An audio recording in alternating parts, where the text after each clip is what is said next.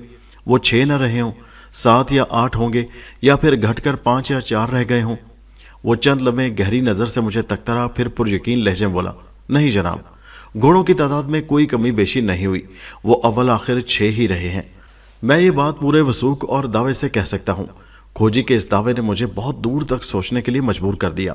اس انکشاف کے بعد سوہنی والا معاملہ واقعی بہت ٹیڑھا ہوتا نظر آ رہا تھا۔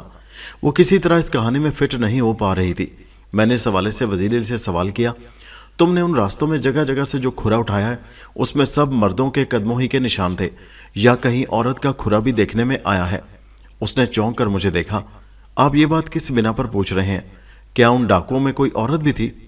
میں نے کہا، تمہارے جواب کے بعد میں تمہیں اصل بات بتاؤں گا، اس سوال کو اپنے لیے ایک اور امتحان سمجھ لو۔ وہ فخر سے سینہ پھلا کر مجھے دیکھنے لگا۔ اس کی آنکھوں کی چمک اچانک بے حد بڑھ گئی تھی۔ وزیر علی کی عمر 60 سے کم نہیں تھی، تاہم اس نے اپنی صحت کو کافی حد تک سنبھال رکھا تھا۔ خاص طور پر اس کے چہرے کی رانائی ابھی ماند نہیں پڑی تھی۔ اس کی آنکھوں میں ذہانت کی چمک بہت واضح طور پر دیکھی جا سکتی تھی۔ یہ چمک تجربے اور مشاہدے کا نچوڑ بھی تھی۔ اس نے گمبھیر آواز میں مجھے مخاطب کرتے ہوئے کہا، ملک صاحب، گھوڑوں کے سموں کے نشانات کو تو ایک طرف رکھ دیں، ان کے علاوہ تمام راستوں میں جہاں جہاں بھی انسانی قدموں کا کھرا ملا ہے اس میں عورت کے قدموں کا ایک بھی نشان نہیں پایا گیا۔ وہ ایک لمحے کو رکا، پھر بات جاری رکھتے ہوئے بتانے لگا، راستے سے میری مراد وہ مخصوص لائن ہے جہاں سے ڈاکوؤں کا گزر ہوا، ورنہ آس پاس کی گزرگاہ پر تو مردوں، زن اور بچوں، بوڑھوں، ہر قسم کے لوگوں کا کھرا یقیناً ہوگا۔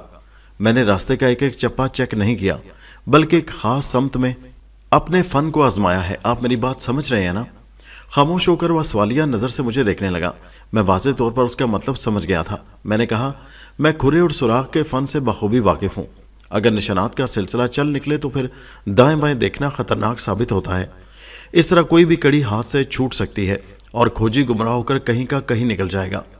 وہ اس بات میں گردن ہلاتے ہوئے بولا، اب آپ بتائیں، آپ نے کسی عورت کے کھرے کے بارے میں کیوں پوچھا تھا؟ اس کے سوال کے جواب میں نے اسے سوہنی والا واقعہ سنا دیا۔ وہ پوری توجہ سے میری بات سنتا رہا، پھر نفی میں سر ہلاتے ہوئے بولا، یہ واقعہ ڈاکوؤں والی کہانی سے کہیں لگا نہیں کھاتا۔ مجھے یقین ہے سوہنی کو ڈاکوؤں نے یا تو اپنے گروہ سے الگ رکھا ہوگا یا پھر وہ سرے سے اغوا ہی نہیں ہوئی ہوگی۔ کھوجی وزیر علی کی بات کے دوسرے حصے میں بہت زیادہ الجھن تھی۔ اگر سوہنی کو ڈاکو اپنے ساتھ نہیں لے گئے تھے تو پھر خوشیا کو یہ بیان دینے کی ضرورت کیا تھی؟ زیادہ امکان اسی بات کا تھا کہ ڈاکوؤں نے سوہنی کو خود سے الگ رکھا ہوگا، اگرچہ اس امکان میں بھی قباحت کا سامان موجود تھا۔ اگر یہ فرض کر لیا جاتا کہ سوہنی 6 گھوڑوں والے گروہ سے الگ تھی تو پھر اس کے قدموں یا کسی 7ویں گھوڑے کے قدموں کا کھرا کیوں نہیں ملا تھا؟ یہ سوال بڑا سنسنی خیز اور غور طلب تھا، اور تمام تر صورت حالات کا باریک بینی سے جائزہ لیا جاتا تو ذہن ایک امکانی نقطے پر آ کر ٹھہر جاتا، اور وہ نقطہ یہ تھا کہ عین ممکن ہے سوہنی کو بستی سے باہر کہیں لے جایا ہی نہ گیا ہو، بلکہ رسول نگر ہی کے کسی گھر میں چھپا دیا گیا ہو۔ اس امکان کو ڈاکوؤں کے وعدے سے بھی تقویت ملتی تھی۔ خوشیا کے مطابق ڈاکو نے اس سے وعدہ کیا تھا کہ اگر اس نے اس سلسلے میں اپنی زبان بند رکھی تو وہ آج کا سورج ڈوبنے سے پہلے سوہنی کو واپس اس کے گھر پہنچا دیں گے۔ یہ اسی صورت ممکن تھا کہ سوہنی رسول نگر ہی میں یا اس کے آس پاس کہیں موجود ہو۔ اس دن کا سورج غروب ہو چکا تھا۔ میں نے رسول نگر پر مامور دونوں جوانوں کو سختی سے تاکید کر رکھی تھی کہ وہ اندھیرا ہوتے ہی چوکنا ہو جائیں اور خوشیا کے گھر کے گرد و نواح میں چھوٹی سے چھوٹی نقل و حمل پر بھی گہری توجہ رکھیں۔ اگر انہیں کوئی غیر معمولی بات محسوس ہو تو پہلی فرصت میں مجھے اطلاع دیں۔ اگر ڈاکو اپنے وعدے کے پکے تھے تو پھر وہ سوہنی کو چھوڑنے ضرور آتے، اور اس بات کے امکانات تقریباً نہ ہونے کے برابر تھے۔ کھوجی وزیر علی اس معاملے میں خصوصی دلچسپی لے رہا تھا۔ اور اس کے قائم کردہ اندازے میرے حساب کے بہت قریب ثابت ہو رہے تھے، لہٰذا اسے سوالہ جواب کا سلسلہ جاری رکھا اور کہا، تمہارا کیا خیال ہے وزیر علی؟ خوشیہ نے سونی کے حوالے سے غلط بیانی سے کام لیا ہوگا؟ وزیر علی نے سوچ میں ڈوبے ہوئے لہجے میں کہا، اس قسم کی غلط بیانی کی بظاہر تو کوئی ضرورت مجھے نظر نہیں آ رہی۔ اگر اس نے جھوٹ بولا ہے تو اپنے لیے ایک بہت بڑی مصیبت کو دعوت دی ہے۔ جوان بیٹی کا معاملہ بہت نازک ہوتا ہے جناب۔ میں نے تائیدی انداز میں سر ہلایا اور کہا، تم ٹھیک کہتے ہو وزیر علی، کہ پھر کیا ایسا ہو سکتا ہے کہ ڈاکو واقعی سونی کو اپنے ساتھ لے گئے ہوں، لیکن انہوں نے فی الحال اسے بستی سے باہر نہ نکالا ہو، وہ اس وقت بھی رسول نگر ہی کے کسی گھر میں موجود ہو؟ وہ کھڑے لہجے میں بولا، ہونے کو تو بہت کچھ ہو سکتا ہے جناب۔ ایک لمحے کو خاموش رہنے کے بعد اس نے مزید کہا، اگر ویسی ہی صورتحال ہے جو آپ بیان کر رہے ہیں تو پھر اس کا مطلب یہ ہوا کہ بستی میں ڈاکوؤں کا کوئی ساتھی موجود ہے جس کے پاس انہوں نے سونی کو ٹھہرایا ہوگا۔ میں نے کہا، میں تمہاری بات سے اتفاق کرتا ہوں۔ اگر یہی بات ہے تو بستی کی خانہ تلاشی لی جا سکتی ہے۔ اس بستی میں زیادہ سے زیادہ 100 گھر ہوں گے۔ ہم بہت احتیاط سے یہ کام کر سکتے ہیں۔ اس طرح نہ صرف سونی بازیاب ہو جائے گی بلکہ ڈاکوؤں کے کسی ہمدرد کا بھی سراغ مل جائے گا جو ہمیں ڈاکوؤں تک پہنچانے کا وسیلہ بن سکتا ہے۔ کھوجی گمبھیر لہجے میں بولا، آپ کا کہنا ٹھیک ہے جناب، لیکن میں تھوڑا سا اختلاف کروں گا۔ 100 گھروں کی خانہ تلاشی کوئی معمولی کام نہیں۔ پولیس کی یہ کارروائی چاہے کتنی بھی احتیاط سے کی جائے، اسے بستی والوں سے پوشیدہ رکھنا ممکن نہیں۔ اس طرح ڈاکوؤں کا وہ متوقع ساتھی یا خیر خواہ ہوشیار ہو سکتا ہے اور ہماری بے خبری میں کوئی ایسی چال چل سکتا ہے کہ ہم سونی کا نشان کھو بیٹھے۔ میں کھوجی کے زاویے کو اچھی طرح سمجھ رہا تھا۔ میں نے کہا، تمہاری بات میں وزن ہے وزیر علی، اس کام کے لیے ہمیں مخبر سے کام لینا ہوگا۔ وہ چپ چاپ بستی میں کارروائی کرتا رہے، اس طرح وہ یہ معلوم کرنے میں کامیاب ہو جائے گا کہ اس بستی میں کون ایسا شخص ہو سکتا ہے جسے ڈاکو یا جرائم پیشہ افراد سے ہمدردی ہو۔ پھر اس شخص کے گھر کو چیک کیا جا سکتا ہے۔ ایک لمحے کو توقف کر کے میں نے مزید کہا، اس کے ساتھ ہی ہمیں بستی سے باہر جانے والے راستوں کی کڑی نگرانی بھی کروانا چاہیے تاکہ اگر سونی کو بستی سے کہیں اور منتقل کیا جائے تو فوراً پکڑ میں آ جائے۔ 2 مستعد جوان تو پہلے ہی خوشیہ کے گھر پر نگاہ رکھے ہوئے ہیں، میں 2-3 افراد کو مزید بڑھا دیتا ہوں۔ وہ تفہیمی انداز میں سر ہلاتے ہوئے بولا، آپ کی تجویز قابل عمل اور موزوں ترین ہے۔ مخبر اس سلسلے میں ہماری بھرپور مدد کر سکتا ہے۔ ویسے ایک بات ہے۔ وہ کچھ سوچنے والے انداز میں چند لمحے رکا، پھر سلسلہ کلام کو جاری رکھتے ہوئے بولا، مجھے نہیں لگتا کہ سونی اس بستی کے کسی گھر میں پائی جائے۔ میں نے اس خیال کی روشنی میں کہا، یعنی تم یہ کہنا چاہتے ہو کہ خوشیہ نے اپنی بیٹی کے سلسلے میں جھوٹ سے کام لیا ہے؟ اس نے تائیدی انداز میں مجھے دیکھا۔ میں نے مزید کہا، کیونکہ اگر سونی رسول نگر میں موجود نہیں تو پھر یا تو ڈاکو اسے اپنے ساتھ لے گئے ہیں یا پھر انہوں نے اس لڑکی کو ٹچ ہی نہیں کیا۔ تمہاری کھوج کے مطابق سونی ڈاکوؤں کے ساتھ کہیں نظر نہیں آتی۔ اس سے یہی ظاہر ہوتا ہے خوشیہ نے جان بوجھ کر غلط بیانی کی ہے، اور جب کوئی شخص جانتے بوجھتے ہوئے جھوٹ بولتا ہے تو وہ یا تو کسی جرم میں ملوث ہو چکا ہوتا ہے یا پھر کوئی جرم کرنے جا رہا ہوتا ہے۔ کھوجی نے کہا، آپ کے تجزیے کے مطابق خوشیہ کی ذات مشکوک کی دبیز چادر میں لپٹی نظر آتی ہے۔ سب سے پہلے اسی شخص کو چیک کرنا چاہیے۔ میں نے کہا، میں اس کے ساتھ ساتھ سونی کے ماموں کو بھی چیک کروں گا جس کا نام عبد القدیر ہے اور وہ شمالی گاؤں موزہ چن والی میں رہتا ہے۔ پھر میں نے وزیر علی کو بتایا کہ بخت بری نے کس طرح پہلے بہانہ کیا تھا کہ اس کی بیٹی سونی اپنے ماموں سے ملنے چن والی گئی ہوئی ہے۔ کھوجی نے مخبر والے آئیڈیا پر زور دیا۔ میرے قبضے میں ان دنوں سکندر نامی ایک مخبر رہتا تھا۔ سکندر کی عمر 35 کے قریب ہوگی۔ وہ ایک چلتا پرزا قسم کا شخص تھا جسے مردوں کی پھاپا کٹنی بھی کہا جاتا تھا سرکاری حلقوں میں، ورنہ عام لوگ تو تصور بھی نہیں کر سکتے تھے کہ ان کے درمیان رہنے والا وہ سیدھا سادہ شخص پولیس کے لیے مخبری کرتا ہوگا۔ سکندر بلا کا نکال اور ایک بہترین اداکار بھی تھا۔ اس نے بعض اوقات ایسے کام بھی کر دکھائے تھے جو بظاہر ناممکن نظر آ رہے تھے۔ میں نے سکندر سے کام لینے کا فیصلہ کر لیا۔ جب میں نے کھوجی وزیر علی کو اپنے فیصلے سے آگاہ کیا تو اس نے میری تائید کر دی۔ وہ بھی سکندر اور اس کے کارناموں سے بخوبی آگاہ تھا۔ اس نے فیصلہ کن انداز میں کہا، ٹھیک ہے ملک صاحب، آپ سکندر کو بلا کر فوراً اس کام پر لگا دیں۔ وہ بستی کے ایک ایک گھر کو سونگھ لے گا۔ انشاءاللہ اس طرح بہتر نتائج سامنے آئیں گے اور ہو سکتا ہے کوئی ایسا سراغ بھی مل جائے کہ ہم جلد از جلد ڈاکوؤں کے سردار سلطان تک پہنچ جائیں۔ میں نے کہا، ڈاکوؤں نے سلطان کو میرے تھانے کے حوالات سے نکال کر مجھے ایک بہت بڑا چیلنج کیا ہے۔ میں اینٹ کا جواب پتھر سے دینے کا عادی ہوں۔ سلطان کے حواریوں نے مجھے جو چرکا لگایا ہے میں پہلی فرصت میں اس کا جواب دوں گا۔ انشاءاللہ تم دیکھو گے وزیر علی، وہ سورما سلطان عنقریب اسی تھانے کے حوالات میں تمہیں دوبارہ نظر آئے گا۔ کھوجی وزیر علی نے پوچھا، میرے لیے کیا حکم ہے ملک صاحب؟